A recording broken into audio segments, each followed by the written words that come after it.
Welcome to Kenton Teaches. Enjoy the video. You start by preparing the app and device. Update Google Translate and free up storage because language packs can be large. Once done, open Translate, tap your profile or settings, then offline translations. You'll see a list. Tap the download icon next to each language you need. Make sure download's complete before you go offline and prefer Wi-Fi to avoid data charges. These offline packs let the app run core translate features without internet, so download everything you plan to use. Once you have packs, manage them so offline work is reliable.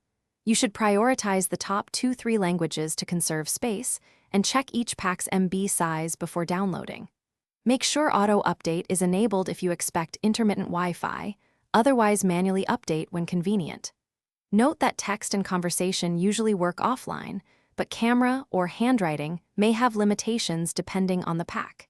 If you need camera translation, verify that the camera model and pack support on device processing before you finalize by testing. While still offline, type a few common phrases and try the microphone. If camera was enabled, test a quick photo translation. Make sure you switch the source and target languages before translating so the app uses the correct offline pack. If translations fail or you see errors, go back online briefly to re-download the language pack or clear the app cache and retry. That single troubleshooting tip, re-download corrupted packs, fixes most offline translation problems.